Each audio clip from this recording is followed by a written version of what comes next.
Hey guys, welcome to a brand new Take 5. This month is my turn to choose the prompts, and I was so excited because it's the first time I get to choose them. So here I am spilling out my little Take 5 bucket. I have collected prompts since the very beginning.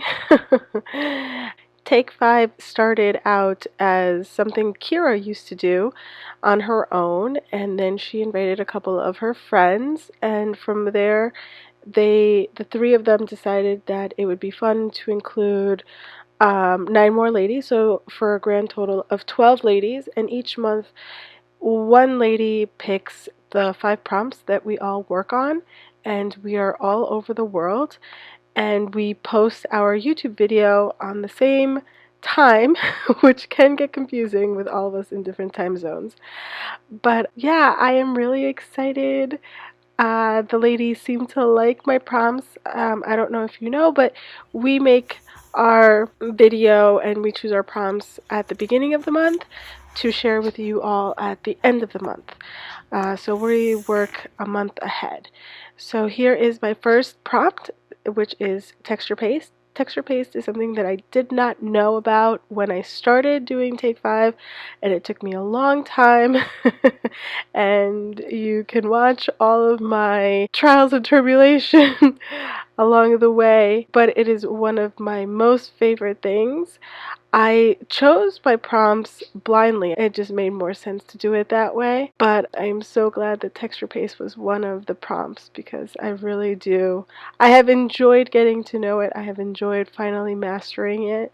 I don't know if I could say mastering it. I don't remember when the last time I made a really big texture paste boo-boo was. But I do enjoy it quite a bit.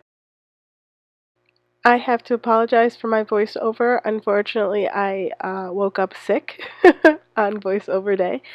So I do sound a little strange, and I am feeling very under the weather. Plus, it is a very gray, glum day here in New York, very fall-esque.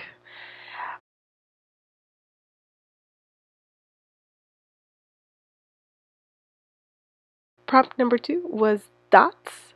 So I am using some more texture paste after I let the first layer dry, and we are using the stencil to create more dots because the first stencil was actually tiny little dots, but I just wanted to add lots of different textures, and you'll see that become abundantly clear later on.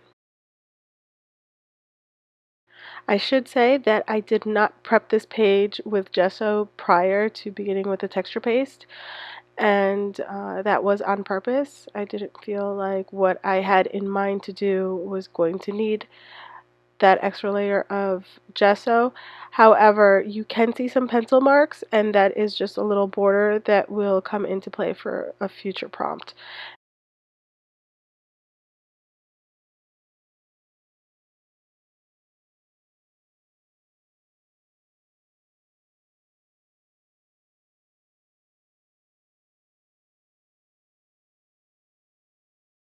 Prompt number 3 is a distress stain, which is just a clever marketing name for ink that comes in a spray.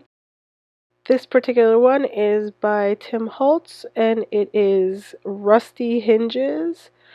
That's the color, which is just like a brown, an orangey brown. So I'm adding some water in order to make the paint move. If you watched last month, I guess I've been kind of into that whole making the medium move around for me, and water is just the easiest way to get it to do that. I'm wondering where to go next with this. Next prompt is India ink or black ink of any kind really, and I wanted to do some splotchies, so I let it just kind of drip from high above. I really just wanted to move around and, look funky and drippy. It's just not happening for me. Like I mentioned before, I had pre-planned a border around my page, and now I have my hole punch, and I'm just punching some holes all around. And I'm not going to ruin it just yet, but this will come into play a little bit later on.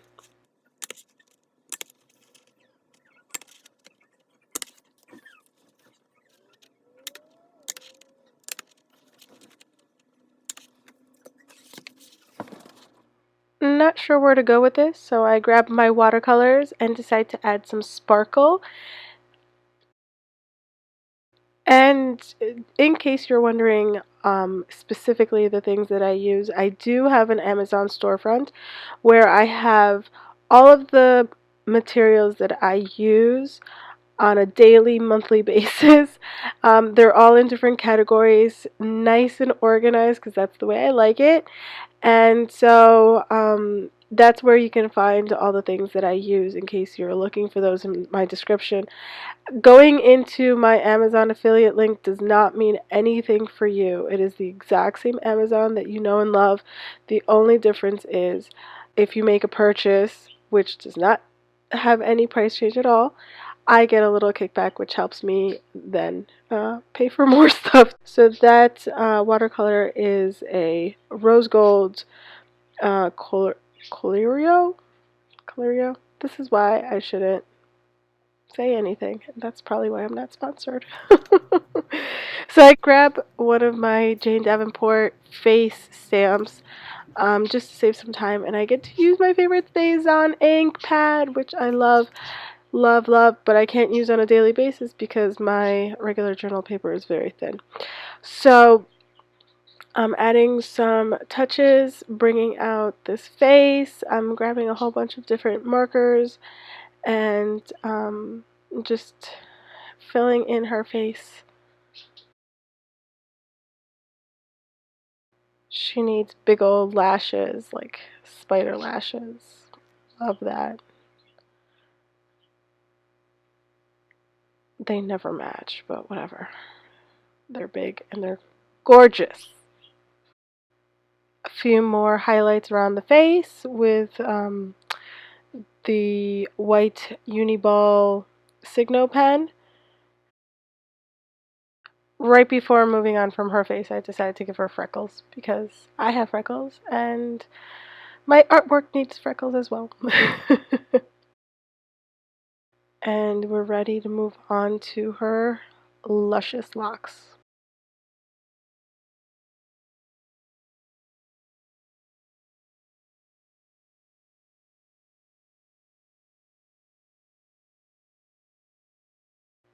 So what I'm spraying here is the Dilutions ink spray.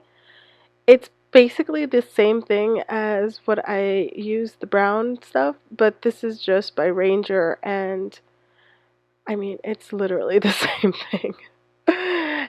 Ink in a spray, but I do like this color, and it is a very, very rich. However, I didn't feel like using one of my watercolor brushes, so I grab a Q-tip, and that's why I am moving it around with that. I am really, really impressed with the way this journal's paper handles this stuff because my paper is really saturated. I flipped the book upside down, and I have another stamped girl up here, and we're just going to do kind of the same thing to her face. Although I can't see her eye, and so glasses maybe? Maybe she's wearing an eye patch. Oh, she's wearing an eye patch. Yeah, let's do that. That was literally what I was thinking. Um, I don't know, from the beginning, right around here, I just didn't feel her vibe. I think it was the eye patch. I feel bad, but I'm definitely not giving her half as much attention as I did to the one on the bottom. And I reached for the green. I figured I'd give her a different color and bring in a different color.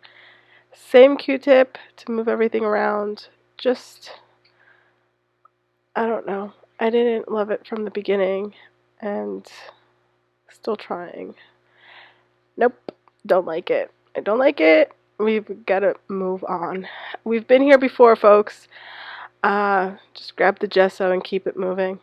I made sure everything was dry, but I also knew that this ink would start moving. I'm hoping for the best because I hate to have to rip out pages or do anything drastic like that. So I am just moving gesso around and trying to get as much of that color off or cover it up as much as I can. I definitely know that I do not want that green. Here I'm adding a little texture to the other page, being careful not to ruin my girl because I do like her. I just want to cover up as much of that green as possible while giving the page some texture. And I also want to make sure that because this page has the textured paste, all those little dots, get some gesso in between. It's harder to do that. So already I'm bringing back the purple and moving it around with this paper towel and doing my hardest to mix the colors together and um, match it all, blend it all together so that it looks like it was created all at once. Thanks to the magic of editing, this video is only 15 minutes long, whereas this project actually took me about an hour and a half. There was a lot of spraying and blotting. Okay, my last prompt is ribbon, and now the holes in my paper hopefully make sense. I also skipped a page between last month and this month. Because this journal is almost done, I felt it was okay to do that. I don't. And so I left a blank page in between last month and this month because there was no way I was going to punch holes through an existing piece. So I will be gluing that all together once I am done passing the ribbon through.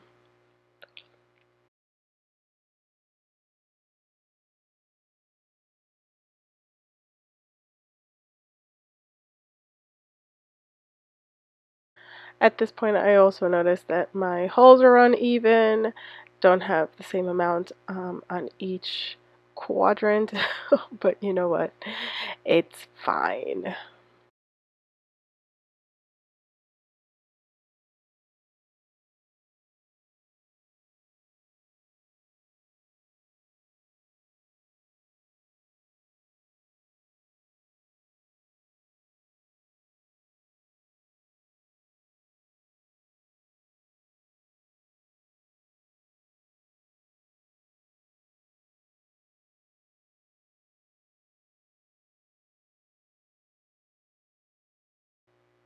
I'm going to use some Tombow Aqua glue to put these two pages together. That way I don't have to look at this background ribbon thing again. I mean, what would I have done with all those holes and that ribbon going through my gorgeous galaxy jars from last month? And I really hope that you did watch last month as I created my galaxy jars with my girls. But if you missed it, then you'll find that link in cards and in the playlist tagged Take 5. I won't lie to you, after I fiddle with this ribbon and it's all said and done, I do go back in and keep working the colors on the page. I add some ink splatters and I also go back in with some more detail work into the hair and the face, and at the end I am really happy with what came out. She's a little dark, but I love her. And I finally got my ink to move around. If you haven't already, please like and subscribe. Don't miss a thing. Thanks so much for watching. Bye!